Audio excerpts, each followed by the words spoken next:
Hello, you are listening to On The Topic podcast, the only show on the South Coast that get called sadists for putting spiders on their Instagram. But we'll get to that shortly. Just to introduce myself, I'm Dan. And I guess I'm the other sadist. I've got some sweaty hands and some trembling knees. I'm Alex. And what's going on, Dan? Why are we being so odd this week? Why are people throwing shade at us? What's going on? We're going left field again. Not unusual for us these days. I mean, we do conspiracy theories, Mandela effect, etc. But this is one of your suggestions, Alex. We're going to be talking about phobias. Yeah. I think it was probably watching horror films. We'll talk about specific ones and perhaps what my contribution is to phobias. But yeah, I thought they're quite fascinating things. I don't know anyone, although I think my dad professed to say he's not scared of anything, but I think that's just a kind of a standard dad topic to say. But so everyone must have some kind of fear or phobia, even if it's kind of like your basest kind of caveman-esque kind of fight or flight. Everyone's got it. So this is a really interesting episode because actually I'm covering not the standard stuff, although I think we haven't discussed actually, have we? We haven't discussed what our phobias are, but we're not talking run of the mill. For me, I'm talking some odd ones. Just to mix things up. Yeah, so I mean, pre-recording, you messaged me earlier this afternoon. You said you've got like a list of 8 weird phobias. I mean, my phobias are sort of quite standard. So I'm quite interested to see what yours are. We'll say we've got some of the listeners as well. But I think you're going to tell us how we can cure our phobias as well. Yeah, so if anyone is listening and they're like, oh, I got that one, or that's an odd one, then we might be able to give you some hints and tips or perhaps some directions to how to get rid of it once and for all. So yeah, stay to the very end and yeah, we should be able to give you some guidance. But Dan, I was thinking, should we kick off with what exactly do we mean by phobia? Do you think that'd be helpful? Yeah, let's do it. Yeah. So it's a very short and sweet one because I guess everyone, I think most people, again, apart from my father, experiences a phobia. So we kind of know what it is, but if you put it into terms, so apparently there are 3 different categories, Dan. Okay. There's a social phobia, there's a agoraphobia, and specific phobias. And it doesn't sound like I'm just making this up off the top of my head. It's actually a legitimate thing.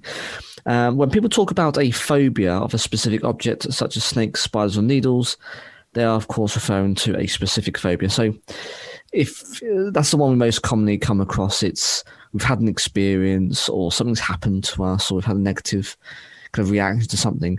That's a specific phobia. Whereas you could have social phobias, which of course is scared of situations, or agoraphobias. So that is in a nutshell what phobias are. But as I say, most of these probably fit into the specific phobia category. You got any advance on that, any Dan? Have you got anything in your research notes? I do. So talking about specific phobias, it's broken up into 4 categories. So he's good, guys. He's good. You've got natural environment, which is astrophobia, which I'll be talking about shortly, which is thunderstorms. Hydrophobia, which is a fear of water. And then dendrophobia, which is fear of trees. So you're probably not going to be a tree hugger if you're scared of these. Then you've got animals, which is things like batrachophobia. We've done it, mate. We've nailed the episode where I'm going to struggle to say things. This is it. Latin. So batrachophobia is a fear of amphibians. Cynophobia, which is a fear of dogs. And then equinophobia, believe it or not, a fear of horses. Then you've got mutilation and medical treatment, which is sort of broken up into, say, trypanophobia, fear of needles.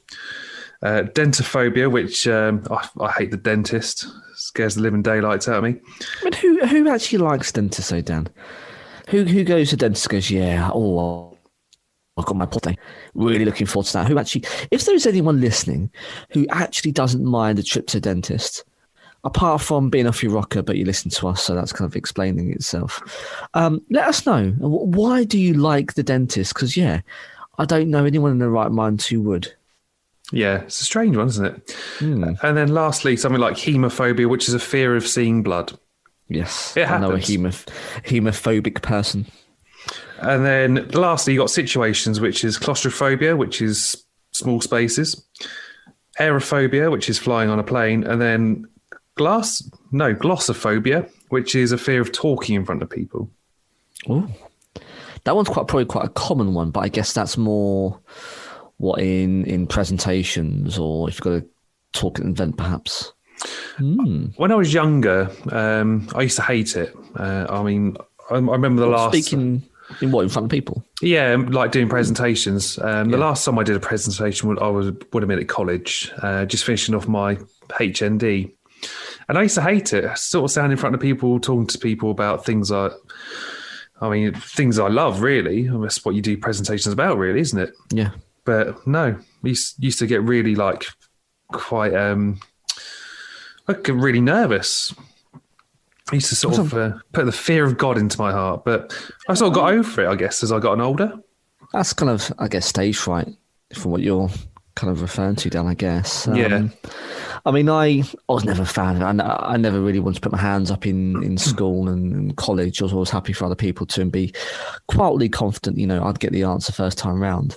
And then I guess into the world of work, you kind of have to be more accountable and stand up and kind of give your opinion and your choice and decisions. And I kind of got out of my shell, and you kind of forced into those scenarios. And I think it culminated probably a couple of years ago where I was asked to run a hackathon. So that's kind of where you get like-minded, intelligent people in the room. You give them a problem and a time limit, and then they all scurry off into groups or teams, and they solve the problems and then kind of replay that. And I was doing an event for a company called Startup Bootcamp, who I work with as a partner, and I was in London. It's very cool in St. Catherine's Dock. If anyone knows, it's just next to London Bridge, and it's a cool part of town. And I was there doing a presentation. It's on my work. It's boring stuff, not about work here. But I was doing a presentation, and there was about 200, 150 people, all eager to kind of suck all the information out of my mind, because, of course, they had I think the prize money was something like $3.5 grand. So we're not talking small money. No. And that was just for, like a weekend's worth of work. And people were staying behind after hours to listen to me. And I was stood up on the stage, mic in my hand, walking around, kind of bossing it. And I loved it and I enjoyed it. And I think since then, I've realised that you get jitters at the beginning, which is normal. Even when we sometimes do this, Dan, or when I'm doing radio, you're going to get the kickoff jitters. Am I going to get my words wrong? Am I going to screw up the introduction like I did in the last episode, which you can listen to in the bloopers? It's a phenomenal screw up. And then once you get into it, you're off. So I think I'm pretty much over it, fingers crossed. But I did have that as a younger lad, so it's quite common, I guess. Interesting. Yeah, so that sort of really rounds up for me on those four major specific categories. But have you got anything else to sort of build on that as well, or no? Those were the phobias, and I was going to we just crack on and get into. Well, do you want to intersperse some of the normal ones and the odd ones that I've got? Yeah, let's do it. Should we do that? I'll kick off with an odd one, Dan, and this one is they're all very specific, obviously as you'd expect. This one is called Xanthophobia. Xanthophobia. Any ideas what xanthophobia is a fear of, Dan? Not a clue. No? Nope. I said to you it's a fear of a colour. Okay. But more specifically, it's the colour yellow. You've got is this one of your phobias? No. This is an odd phobia. I've got 8 odd phobias. Not of my own, just to share. So these are not common. Yeah, fear of the colour yellow. So the common cause of this phobia is traumatic experiences involving the colour yellow, as you'd expect. So these can things be like being stung by a wasp or a bee, or getting hit by a yellow car, which is quite devastating and obviously very traumatic. But it's less about the object, it's more about, I guess, the association with the colour. But unless it happens, and it just so happens that the colour yellow is one that crops up quite a lot, and that's xanthophobia, fear of the colour yellow. Now, I was thinking during the course today when I was putting the notes together, how debilitating might that be in everyday life? So it's a bit. We're recording at the minute, at least in the south coast of the UK. It's a little bit dark, so it's quite difficult to look out the window and see colours. But how common do you think it'd be, Dan, if you walked around, walked around town, walked around, if you're in Portsmouth, Southsea, down the seafront, how often would you come across that colour, and how debilitating do you think it would be? Well, I'm not being funny. You're sort of screwed from the start. If you look at one of the, we call it the Minecraft building, it's a student block. The top of that's yellow. Yeah. It's bright yellow. Yeah. Like I see it every day walking into work. Well, when I used to go to work every day. When you could. Well, work from home most days. So yeah, I mean, I see that building every day. Like as soon as you see the top of that, I mean, if you're scared of yellow, you're screwed. But I mean, you got flowers everywhere. You'll have yellow cars. Got the cathedral. That's at places at night. They've got the yellow lights on, so that could be quite off-putting to someone who's got xanthophobia. We have a stony beach, but underneath those stones there is sand, so you might be a little bit stretched to not go down to the seafront. Yeah, and then you got Clarence Pier. That's yellow. The buildings on there. Oh, you're right. It is. Yeah, the Art Deco style, 60s and 70s. Yeah, you wouldn't be able to go very far, would you? I mean, no. I wouldn't say there's yellow and there's an awful lot in a lot of places, but actually, as you talk about it, there really is. So anyway, yes, that was my first odd one. So if you're not a fan of yellow, but you've got to go a little bit further than being a fan, actually quite petrified, you've got xanthophobia. Damn. It's a strange one. Right? But a common odd one, apparently. What have you got, Dan? Well, I'm going to kick off with something simple. So this is one of my phobias. Oh, yeah. And I can tell you the story why I'm scared of this certain thing. So arachnophobia, nice and simple. Fear of spiders. Okay. Now, this is where we got called sadists. So obviously we put out things on our social media. And I just said, has anyone got any spider stories? Why do you have this phobia? Or have you got a different phobia? So... Leaning Tower of Giza FC, Lee, the brother of Joey, who does our art. Name dropping here. He said, no fucking thanks, you sadists. And then we had Kelly who said, thanks, I need to change my undies now. But I'll tell you why I'm scared of spiders. Still down to this day. It stems back to when I was a kid. Because I think I read somewhere when we were doing the research that I think you generally pick up your phobia when you're about 7 to 8 years old. Oh, that's very niche, really? Apparently so. Okay. So it's very specific. So I'm going back to when I was a kid, and I remember this massive spider being in the living room. It was on the carpet, and my mum freaked out immediately, screaming, jumps up on the sofa, and obviously in that instant I had to join in. I had to get up on the sofa. I was like, that's it. I'm scared of spiders from here on. And I tell you what freaks me out with spiders. I don't mind money spiders. I don't mind the little tiny ones. It's those house spiders, Alex. You know, the ones that sort of enter your house sort of September, October time. The dark-bodied, massive hairy leg motherfuckers. They're disgusting. Absolutely filthy. Yeah. I mean, I've gotten better at... I wouldn't pick them up with my bare hands. I just can't. But get the glass on top, bit of cardboard underneath, and then fling them out the window. But yeah, every year, mate, there's always one in my house, and I seize up first. I'm like, nope, I've got to deal with this. Just man up, get your glass and cardboard, get that motherfucker and dispatch, get rid of him. I was playing with my son. He's got these. Like Duplo bricks. No, it's not Duplo, but then, other brands are available. But it was of that kind, large kind of Lego type style bricks. And we were building castles or whatever. And there's loads of bricks on the floor. And we brought it in from the conservatory because that's cold during winter. And we keep all the toys out there with the curtain closed so you don't really see it out of the way.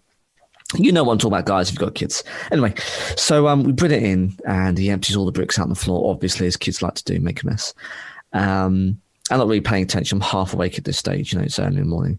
And he says, oh, Daddy, look, there's a spider. I'm like, no, because surely he'd be reacting to it. So I was like, no, he's playing, he's probably watched a cartoon or something. Yeah, he's talking about this, Mr. Spider. He's making a home. I'm like, let's have a quick look and see what's. So I get up off the floor because by this point I'm laying on the floor. I get up on the floor and I just peer over, just very tentatively look over the bricks, these coloured bricks, these bricks of joy, and nestled in between these little bricks of joy is this big fuck-off spider that's been living in my conservatory for the last year and a half. Listen to us recording, Dan. And he's got the biggest body and the biggest, stickiest legs you could possibly put your eyes on. There's a garden spot. Whatever I say. At least in the UK, they're not big. I mean, we're not talking huntsman style from Australia, but nonetheless, these are big. And yeah, he's he's going to go and try and pick it up and play with it. I'm like, what? No.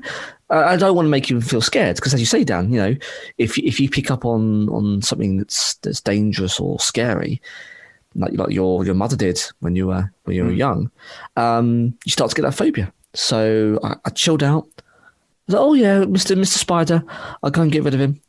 And I dealt with our resident who had been part of the conservatory, part of the family unknowingly for the last 18 months.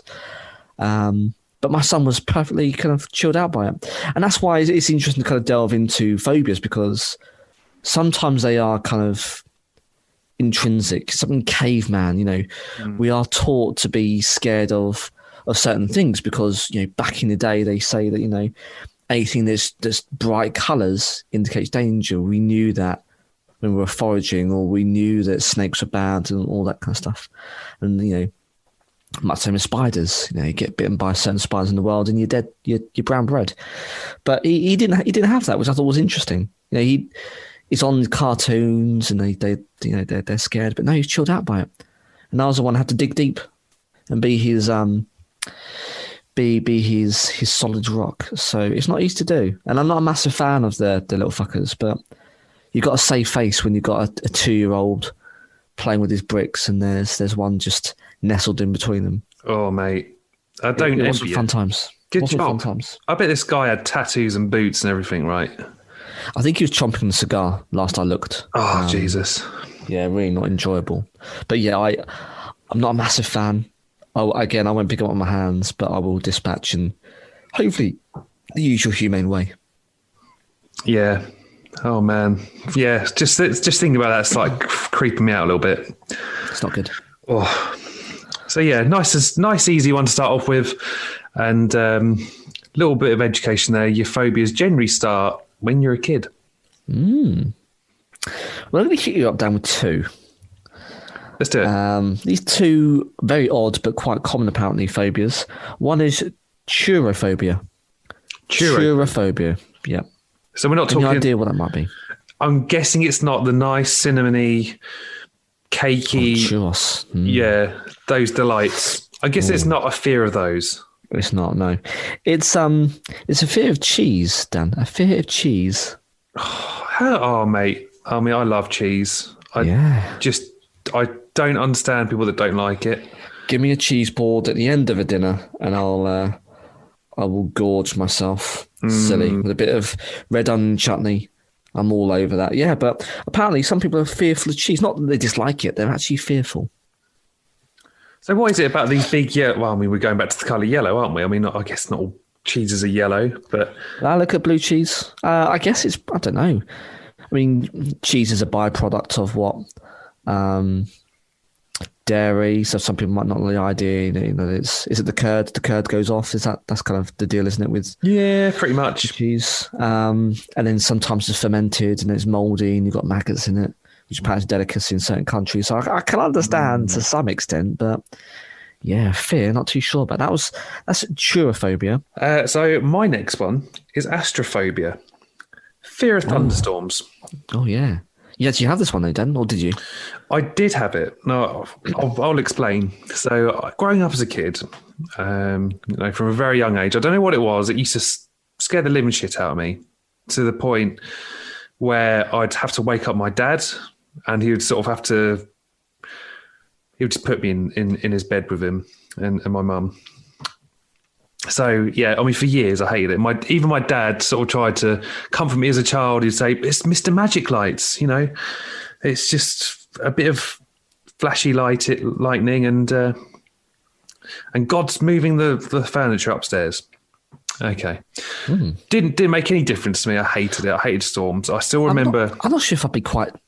I'm not sure if I'd be quite down with that, Dan. You know, if someone was saying, you know, that there's a bloke upstairs just throwing stuff around, I think that would scare me more than actually the real science, right? Yeah. It didn't make me feel any better anyway as a kid. And I still remember one summer. It must have been. I'm going to take it apart, but it was something like 1997. It was just after I'd finished middle school, and I had a friend staying over. And in the middle of the night, this huge storm comes in. It went on for a good couple of hours. And obviously, at that point, you can't really call out. It's like, it's going to be embarrassing.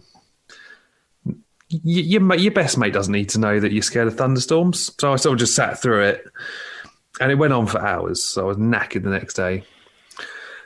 But the time I realised I sort of gotten over it, I was on a family vacation in Florida, 2001. And we had been out of the theme parks all day, height of summer over there, humid as anything. And we went back to the house, we showered, got changed, and we went out for some food. And we were at Universal Studios, just walking around the restaurants, and this huge storm comes over. And I mean, their storms are unusual. It's not like ours. I mean, you do get the rain and all the lightning and all that malarkey, but every now and again, they just have a storm where there's no rain. It's just like you can see the huge cumulonimbus clouds. They're all flat. They're just constantly flashing, bolts of lightning everywhere. And I remember I was just walking through with my mum and my brother, and my dad was ducking through all the shops. And at that point, I realised, well, this is what it is. I was only like 14, 15 years old. But it was almost like I had to overcome that fear, that phobia, just to get to the restaurant. Because I didn't want to run around in and out of the shops like my dad was, because I didn't want to look embarrassing. You know, you're a teenager. You're a teenager, right? You don't want to look like a fool. So from there on, I sort of became more fascinated with thunderstorms. So, you know, when we get one now, I'm always looking out the window trying to sort of pick out a good bolt of lightning. But yeah. I mean, I don't know if that's a cure, like just sort of throwing yourself into that moment. I mean, I guess we'll get to that towards the end. So, yeah. So you had that kind of that discomfort, but you took it head on because actually the fear of something else was bigger than the fear that you were experiencing. Yeah. Yeah. That's how I just remember walking through Universal Studios, trying to find a restaurant to eat in, and like, it's just their lightning's bizarre over there. Like, it sort of flickers orange in the sky. I think they call it dry lightning. I might be wrong. Yeah. But yeah, it's freaky. Like, their storms are just something completely different to what we get here in the UK. Well, if any of our US listeners want to fill us in, let us know what your thoughts are. That'd be really interesting. But yeah, you're tough out of luck if you have that fear in the US, because they do have, in certain pockets, of course, they have their fair share of some pretty sizable light shows. Yeah. Magic stuff, man. So what you got next on your weird and wonderful crazy list? Yeah, I've got 3 I'm going to take through, Dan. We've got the first up, which is Ommetaphobia. Ommetaphobia. It's fear of the navel. The belly button? Yeah. Okay. Don't know why. It is a thing. Some people think it's unsightly or, wrought with danger, perhaps. But anyway, that's one of them. Hylophobia, which is a fear of trees. And again, you'd be shit out of luck to be able to really walk anywhere without, coming across one of those oxygen-giving life givers of planet Earth. But anyway, that's a fear of. If anyone knows of that particular fear, please let us know. But I don't know, perhaps is it a falling branch, or I don't know, creepy crawlies in it? I'm not too sure. But it's a hylophobia, fear of trees. And the last one is Ommetaphobia. Ommetaphobia. Any idea what Ommetaphobia might be, Dan? Take a wild guess. Ommetaphobia. I got nothing. I've sort of tried to plough through my notes if I had anything, but I don't. Ommetaphobia describes an extreme fear of eyes. I mean, again, you're kind of screwed. I mean, you're walking around. There's people around you. They've all got eyes. You've got pets. Cats, dogs, animals. We've all got eyes, right?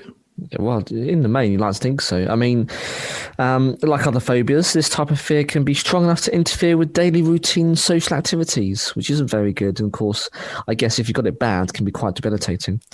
While also being considered irrational because, of course, the lack of any real danger. Now, I'd only challenge that down with one scenario where an eye can be quite dangerous and add a fear of phobia to the human soul. Can you name the one scenario where that might apply and the fear is rational? What of eyeballs? Beats me. You've got me. If you're walking through Mordor and you're casting your eye upon the mountains of doom, there's the eye of Sauron. Yeah. And if you're scared of Sauron's eyeball, you're quite right to, because he's a badass. Ommetaphobia might be that. You might be scared of Sauron's eye. And I wouldn't say that's irrational whatsoever in that scenario, but otherwise it is irrational. But nonetheless, a lot of phobias are. It doesn't explain how this happened. But yeah, I mean, looking in the mirror, that's got to be quite troublesome in itself. So that is a fear of eyes, Dan. An extreme fear, it says. An extreme fear of eyes. Okay. Well, I've got three more. I mean, not ones that I necessarily suffer from, but it happens. So I don't know if I wouldn't say I suffer from acrophobia, but it certainly makes you feel uncomfortable when I'm watching people like Tom Cruise hanging from the Burj Khalifa, watching Mission Impossible 6. It just sort of makes me feel a bit edgy. Extreme fear of heights. It is. Extreme heights, should I say. Yeah. I think I'm not a massive fan of heights, but I wouldn't say I'm particularly fearful. Yeah, I'm the same. It's unusual. I'll do go ape. So I'm not sure if that translates well to other countries, but we have lots of woodland in the UK, lots of trees, and we've put walkways and zip lines, and it's pretty cool. And you pay £30 or $45 or whatever it is, currency, and you'll go up on the zip line and take yourself around this obstacle course in the trees. And that sometimes can be pretty high. So I enjoyed that, But I've been up at the Petronas Towers. They're pretty tall in Malaysia. In KL, but I'm not saying a massive fan of it. It wouldn't stop me going up. I just might look out the window and go, "Shitting hell, that's high. I prefer not to to fall off this." But I wouldn't say I'm particularly fearful. Yeah, I mean, I've been up the Shard. Magnificent view, Empire State, the Rockefeller Center. Magnificent views. Never sort of felt uncomfortable. But there was one time I went up on the ramparts of Portsmouth Castle, just up the road from us. Oh, yeah. And I felt really uncomfortable. This building's not even as high as the Shard or these magnificent buildings I've been up before, but looking down, it put the fear of God into my heart. Yeah. And I thought, do you know what? I need to get down. That's interesting, because it's about 4 or 5 stories. It's not the biggest building. It's pretty tall. It's a fortress. Or the keep, but maybe it's because because those other buildings that you mentioned, they are modern engineering feats. There's quite a lot of security and health and safety, but perhaps a castle which is in ruin doesn't provide that. Do you think it's something like that? Yeah, maybe? I reckon it could be that. Let's say it's not a phobia, no. But I mean, I sort of find myself uncomfortable, let's say, watching the Mission Impossible 6 or being at the ramparts of a dodgy building. Nice view of Portsmouth, though, up there. Beautiful. Goes all the way back to Roman times, don't you know, Dan? It does. It certainly does.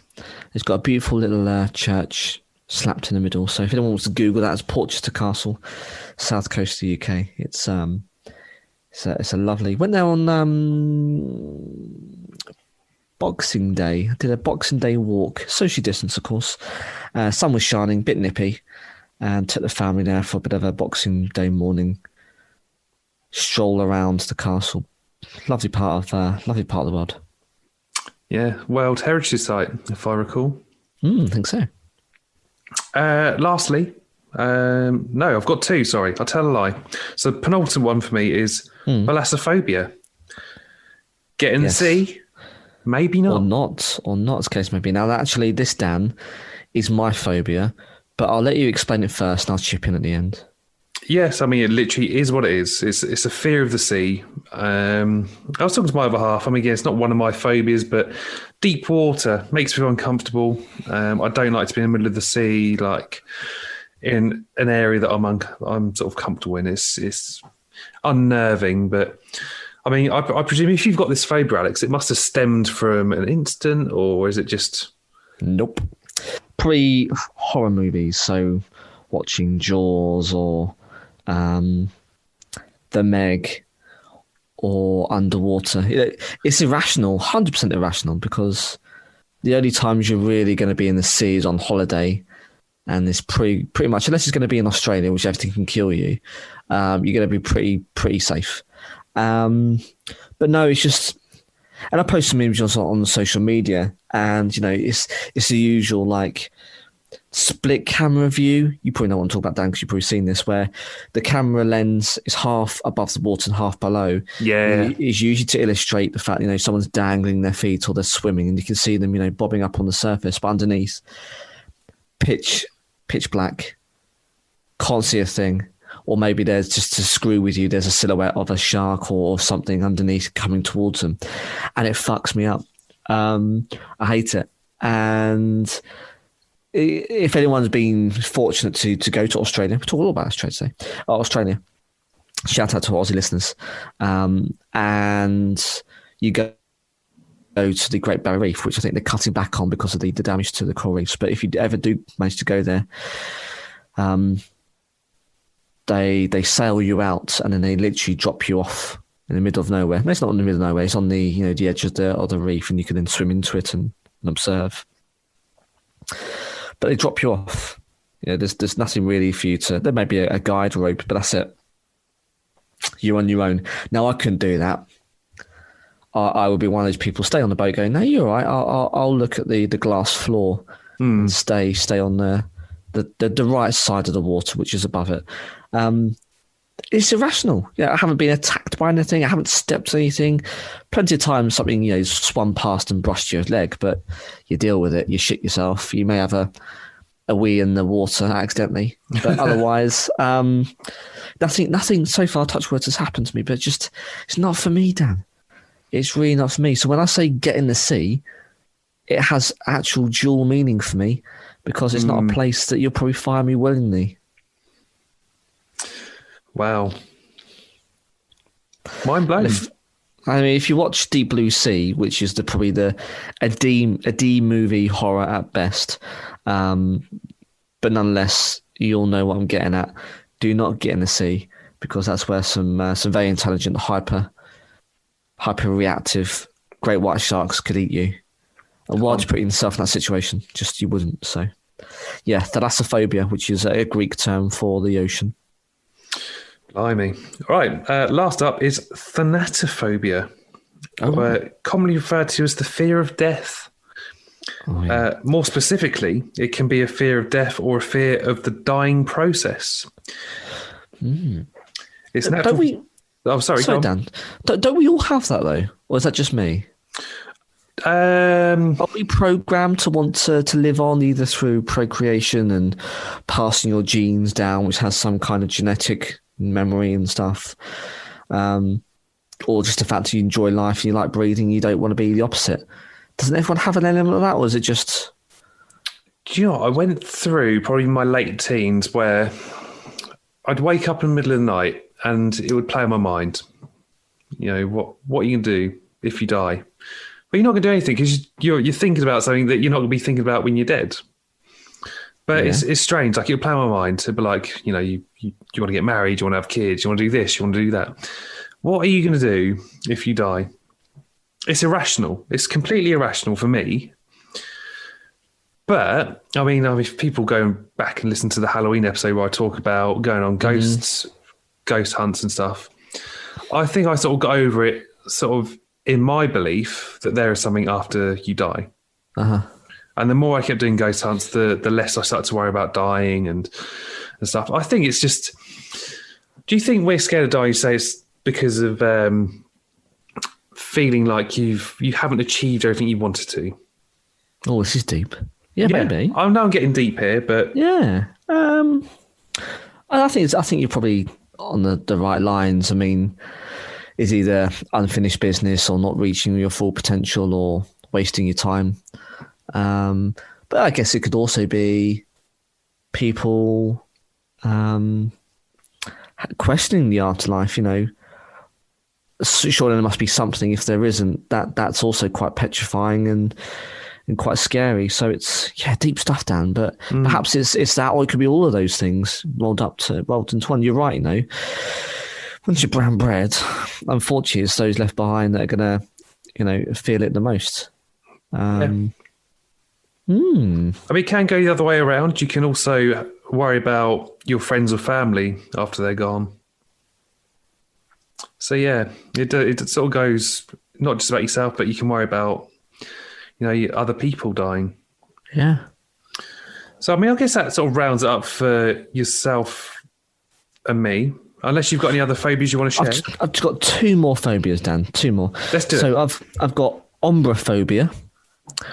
Ommetaphobia is a fear of rain or fear of the rain. Now, if you're coming to Britain or Wales or any of the UK, actually, you can't have that because it rains a fair amount. Yep. But that's Ommetaphobia. And the last one, this is more of a modern day thing. So can you think of a fear that affects more modern generations specifically, as opposed to perhaps, the last 30, 40, 50 years prior? No. I mean, if I was going to chime in, I'm going to probably make one up. Pandemophobia. I'm fearful of pandemics now after this past year. Well, there's been plenty of examples of pandemics, but yeah, I think this will probably have untold lasting effects on the general world populace that no doubt will manifest itself in odd and strange and sad ways. But no, nomophobia, I'm talking about nomophobia, is a fear of being without your mobile phone coverage or your mobile phone.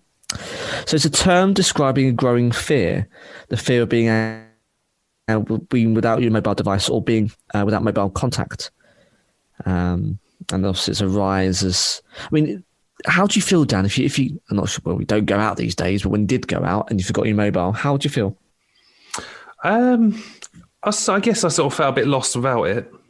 But then... disconnected. Yeah, you feel a bit disconnected. But I mean, once you're sort of like an hour into whatever you're doing, it's not like the be-all and end-all. No. And I think... I find it quite liberating. In this day and age when everything's going off at you, you've got a tweet, you've got bad news, Sky News and BBC News, notifications, and you've then got what else is trying to get your attention, WhatsApp and text messages, actually.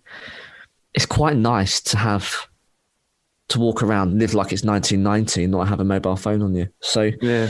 I wouldn't say I share, as it doesn't sound like you do, Dan, of nomophobia. But if you did and you couldn't leave the home without it, nomophobia is a fear of being without your mobile phone device or being without mobile phone coverage.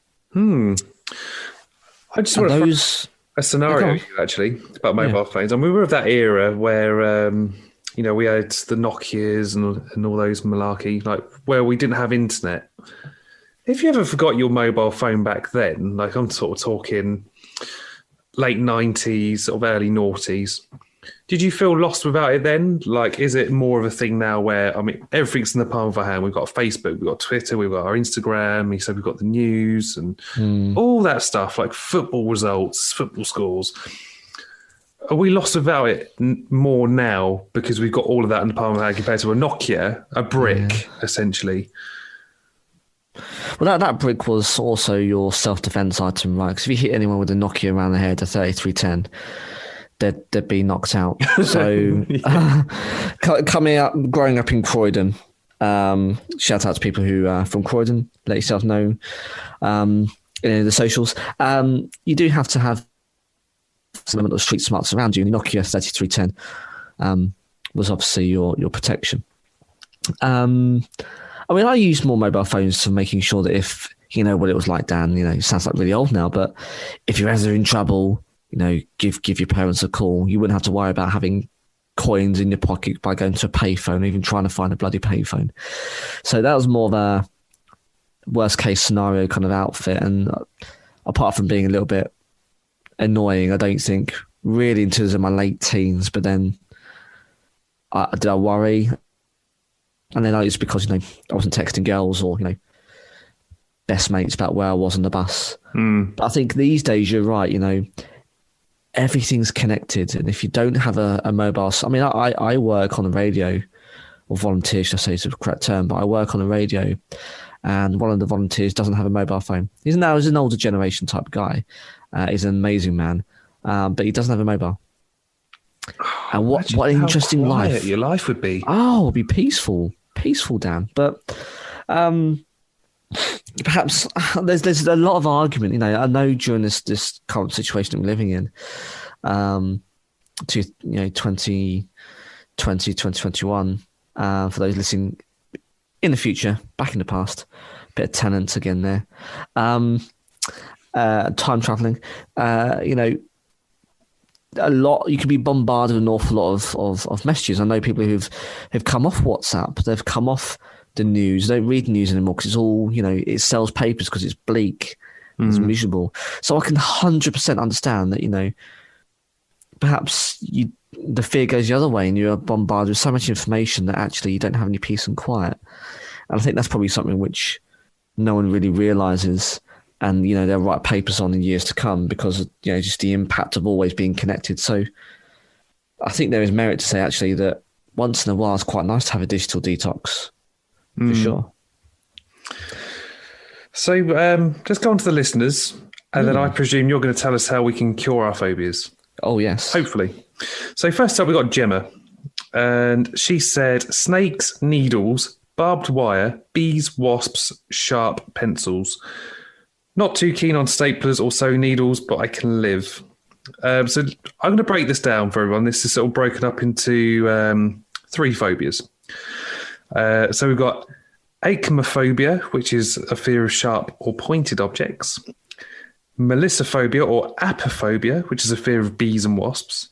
And this is the one that we were trying to send each other voice messages over on WhatsApp earlier, trying to figure out how to say it. I think I've got it. Ophidiophobia, which is a fear of snakes. Next up, we've got Claire, my other half, who's probably one of our biggest contributors. She suffers from catastrophobia. Oh, right. So it is what it is. So this is exactly what it says on the tin, a fear of disasters or catastrophes. The triggers for catastrophobia are getting through the disaster as well as hearing them on the news. And she's linked this to her fear of the sea, which, again, we said thalassophobia. So, for example, a boat sinking. Yeah. Which now leads on to a phobia, aquaphobia. So this is a specific phobia. This is an irrational fear of something that doesn't cause much danger. You may have aquaphobia if you find that any source of water causes you an excessive amount of anxiety. This can include a swimming pool, a lake, an ocean, or even a bathtub. Oh. So, yeah, I mean, all of Claire's fears sort of stack into one, really. So she's scared of the catastrophe, which links to her fear of the sea, which then leads on to her fear of water. So she wouldn't be a fan of disaster horror movies that take place in water? No, like yourself, actually. You know, you were talking about The Meg. Great film, actually. I think it's underrated. It's really good. I mean, Jason Statham is, you know, he is what he is. Jason Statham, yeah. Not a great actor, but it's a good film. Yeah. But, I mean, we've started watching the Comic Book Men again on Amazon. A binge watch, actually, which I gave an honourable mention to way back in, I think we recorded that episode in September 2019. Okay, yeah. But it's on Amazon Prime, and every now and again, before the episode starts, you get the Meg advert with the shark at the big glass, and it just freaks her out. Not so brilliant. No. Okay. And last up, we've got Steph and Carl. So I've sort of put one of their fears together. But first up, we've got Steph, who says, my phobia is spontaneous human combustion. Yeah. Now, we couldn't really find a specific phobia name for this. It would probably come under pyrophobia. Yeah, which is fear of flames. It's a derivative, and it's there've been very little kind of, and this is why we might even do an episode on it, Dan. We need to chalk this one down to perhaps a future draft. There's been very little evidence of people spontaneously combusting, albeit there are a lot of kind of unsolved deaths, if that's such a thing, or disappearances. So there might be something in it, and it was really first recorded during Victorian times. I think it's the first proper kind of, at least in the UK, recorded instance. Very, very rare. You may get one every couple of decades or something, but yeah, I can understand why it's quite a fearful thing. It usually happens where someone's on their own, they live alone, or they've been on their own for quite some time, and they're investigated upon. It's very rare that it happens. I'm not sure if I'm helping or hindering the person who's got it, but it tends to be people who are not surrounded by other people. It tends to be when you're on your own, apparently, that these circumstances have happened. She also suffers from trypophobia. To put that into context, it's a fear of holes. She says, I can't look at something like a crumpet for too long because I start to feel sick. Yeah. I have a little bit of that. Yeah. And then sort of just tie... 100% have a little bit of that. Just to sort of tie Carl and Steph's phobia together, you got bassophobia, which is a fear of falling. So, I mean, we're sort of talking, glass floors and looking down. So Carl said, from high hedges or whatnot, I like going up tall buildings and feel okay, but I don't like it if it's windy, and it makes me feel weird if outside and glass floors. It makes him feel weird when he goes out onto glass floors. He has a fear of falling through them. And then Steph said, I went skiing at 16 and cried because I didn't realise that some courses just have a sheer drop. No barrier or anything. Yeah. What the fuck is that about? It's true. It's true, yes. Usually found on some blue runs, but predominantly black. I went on a black run when I went to Teen in France, and I didn't realise, and part of the blue run kind of was shared. And, the green and blue runs are pretty safe. There's a bit of incline on blue, but nothing really to write home about. But yeah, I went on to this one, and I was a beginner boarder at best. As you come around the bend, you kind of got to make sure that you don't carve up someone, don't collide with someone. You're not going too fast, and you're turning. But then you look, you're like, well, where's the barrier? There's no fucking barrier. There's a fucking drop off the side of a mountain. You're like, why am I dealing with this? And thankfully, 100 yards and you're back onto the blue. But whoever thought that was a good idea? Like, it's nuts. So, yeah, I do share that irrational fear of the drop, just because sheer stupidity of the French not thinking about health and safety when you're hurtling down a mountain on ice on a plastic board. It's nuts. Yeah. So with all our phobias combined, just how do we get past them? Well, there's a couple of things you can do. But before I get onto that, Dan, actually, I've just got a couple that I wanted to share with you. So I ran one on an example on my socials, and some people kept anonymous just to make sure, that we weren't naming and shaming. And someone had said that they had a phobia of pasta. That's unusual. They said, mine's pasta. I can't even watch anyone eat it. It makes me feel uneasy. #weird. Now, I looked into this, and it's called Zimaricae Can't get my teeth in here. This is a tough one. Even I find it difficult. Zymaricophobia. Apparently from the Greek zymarica, meaning pasta. So again, shout out to our Greek listeners. And it's a fear of pasta. And it's quite common, oddly. They didn't say how it occurred, didn't say how it affects them, other than it's really uncomfortable and they can't even watch someone eat, which is an interesting one because pasta is quite common in people's diets up and down the country, up and down the world. So that's an interesting one. A fear of things being messy, someone else said. I can't actually stand things being out of place. Stresses me right out. Now, I share a little bit of this because I don't like things myself being out of place. I'm a tidy person. I don't think I'm clean, but I'm primarily tidy. That's called ataxophobia. So if you've got a fear of things being untidy, it's ataxophobia. And then quite a common one someone said was rats and mice. Moussophobia is what's called, moussophobia. So yeah, fear of pasta, of things being messy, and the old rat bastards, rats and mice. But yeah, we could try and help you out, guys. So if you sit back on the old leather sofa, join us in therapy as we talk you through a couple of things that we can maybe help with. So some simple phobias can be treated through gradual exposure to the object. So maybe slipping the odd pasta shell here and there. Or, like I said, get yourself into a situation where you have to present lots of people, you've got no choice, or you build up to it. Even take some enjoyment out of it. Or perhaps, like you said, Dan, if you've got a fear of lightning, but there's also a fear of looking a bit odd as you're running underneath cover in America on your holidays, that fear could supersede the other one. And so, yeah, it can overcome it by doing those things. And that could be to objects, animals, places, or situations that cause you fear or anxiety. And it's also known as desensitization. So over a period of time, become desensitized to the issue. Or it's also called self-exposure therapy. Now, if anyone decides to self-expose themselves out in public, do not say that on the topic told to do that, because otherwise we'll be held liable. So I take no responsibility for anyone self-exposing. But it is called self-exposure therapy.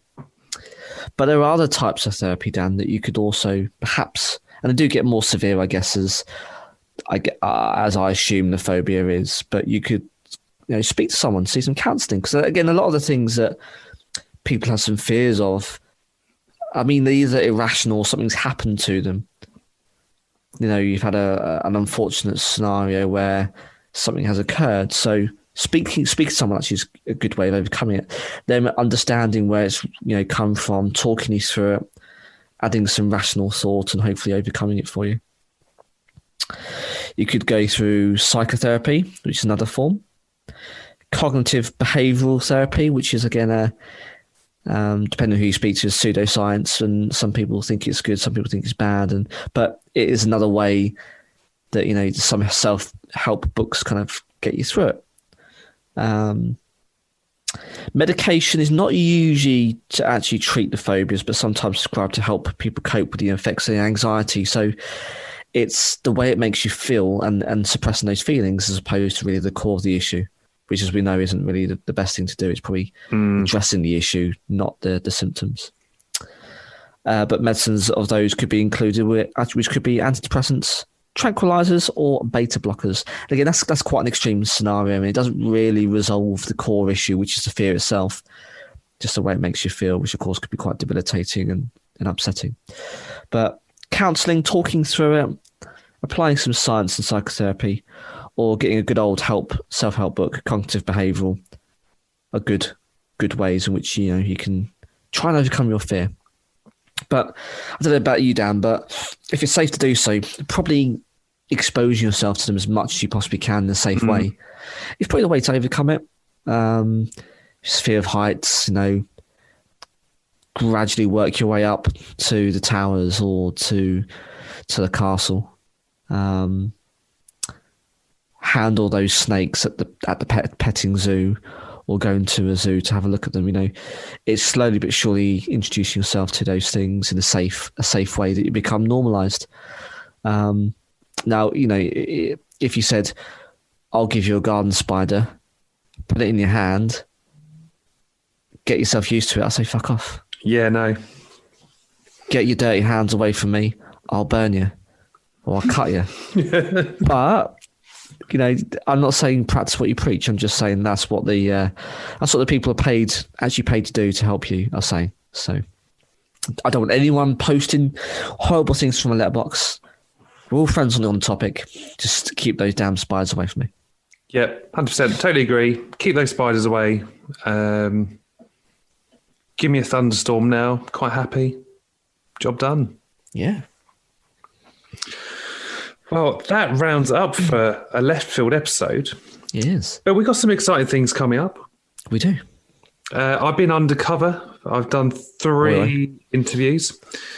I've been trying to keep it quiet from my friends. I know, especially ones that have sort of known me since the mid-noughties. I'm quite excited for this episode to come out. I mean, you've got, about an hour and a half of interviews to get through before we finalise this episode. It should be a good one, though. Yeah, I'm looking forward to listening and kind of being part of the conversation. And you've had a couple, so it'll take a while to edit, but I'm looking forward to that one. And yeah, we'll do a big reveal very soon. Yep. We'll be talking to Solar Sky Services soon. We're going to have them on the show. Hopefully kickstart the guests on the show again. Well, actually, I suppose both shows will. Both episodes. Yeah. And I guess just keep an eye on our socials, see what we're up to next. We'll obviously be plugging in sort of new stuff that we'll be covering. We haven't done a review for a while, Alex. We haven't. I feel we're due one very soon. We'll get our heads together and figure something out, because Claire was like, you haven't done a review for a while. And I don't think we reviewed anything since Sex Education Season 2 and The Witcher.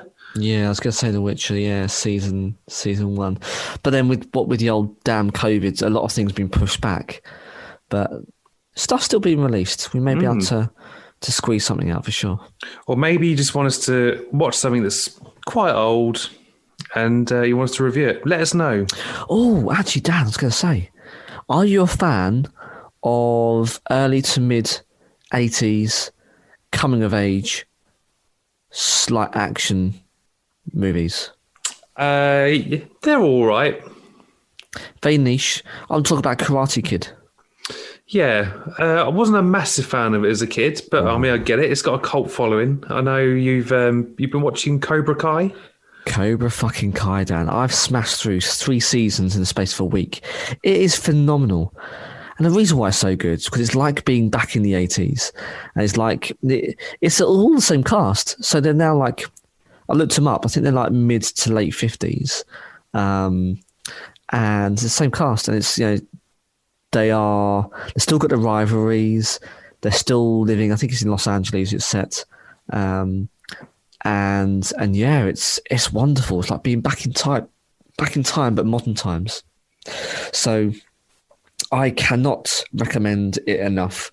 And they're currently doing season 4, I think, at the moment. So yeah, Cobra Kai is brilliant. If you're a fan of Karate Kid, watch. I mean, you can also on board if you haven't seen it again before, because actually they really do delve around the characters, but they do play on the rivalry and some of the things that that happened in the movies. And it's owned by Sony. So Sony have obviously, they do harkens back to certain clips. They can do those things. It's not as though it's kind of we can't talk about it or we can't show you it because we don't own the rights. They're fully righted up. So, you know, they've got everything. And it's a very good kind of TV program because there's lots of drama. You can see where they're going with it. So yeah, if you ever decide, Dan, you want to get on something new, Cobra Kai is phenomenal. Maybe I'll jump on the hype train then. Yeah, man. Of course, we've both been watching One Division. Maybe we could review that. Why not do it in? How many episodes is it? 6, isn't it? 6 or 8, I think, if I recall. Perhaps we need to do a halfway mark just to see how it's going, because it's very odd. I just like the underlying tone of sinister kind of feelings. It's nothing quite like that's out there, and I think that's why a lot of people are drawn to it. So yeah, why not we chalk that one up? That'd be a good one. It's had some bad reviews, Alex, which I'm surprised with, but I think people are so used to the MCU being films and stuff, sort of having that beginning, middle, and end in a film, whereas this is being broken up over 6-8 episodes. So I think it's good. Yeah, I mean, I think I might get some notes together and we'll plug this one in. Let's do that. But I mean, yeah, if you guys have anything that you think we need to get on to watch or to review, then let us know. Or in fact, any kind of episode, anything that you want us to cover, then please get in contact. Dan, what's our contact details? We are on Facebook, Twitter and Instagram at On The Topic Pod, and we have got Gmail, which is at On The Topic Podcast @gmail.com. Actually, it's not at on, but you get the gist. It will be in our contact details in the description. It's something. Yeah. And of course, you can leave us a voice message. Yes, you can. Yeah, there's a lovely hyperlink. It's smashed all over our socials, but also in the description below of this episode. And all you've got to do is click on that. It'll take you to Anchor, where you can leave us a voice message. Use your mobile device. When people did leave voice messages, don't know about you, Dan, but I don't do those weird and rather sociable things. But if you wanted to, for the purpose of being in the episode, like many other people and listeners have done, be part of the show. All you've got to do is click on that link and speak away, and then we can put you right in the episode. So, Dan, it's happened again. Look out the window, it's a fox. Oh, really? Yeah, it must be the time of day that we're recording. A little fox. Oh, he's just done a piss. Mark his territory. Lovely. I tell you, this is great. Don't really see foxes down in Portsmouth. Used to when is even South Croydon, quite woody, but not so much in the city. Anyway, I digress. So yes, don't look out the window because there'll be foxes there. No, leave us voice messages and be part of this show. We're really eager to listen to your voice messages and get your input. So get involved and get in contact. Yeah, leave us a voice message. Leave us your contact details. We'll cut them out, and I'll send you a badge. What a way to entice you! Yeah, we've got lots of goodies. We do, but I guess that for another week, Alex. That rounds it up. It does. Well, I've been Dan. I've been Alex, and we'll see you next time.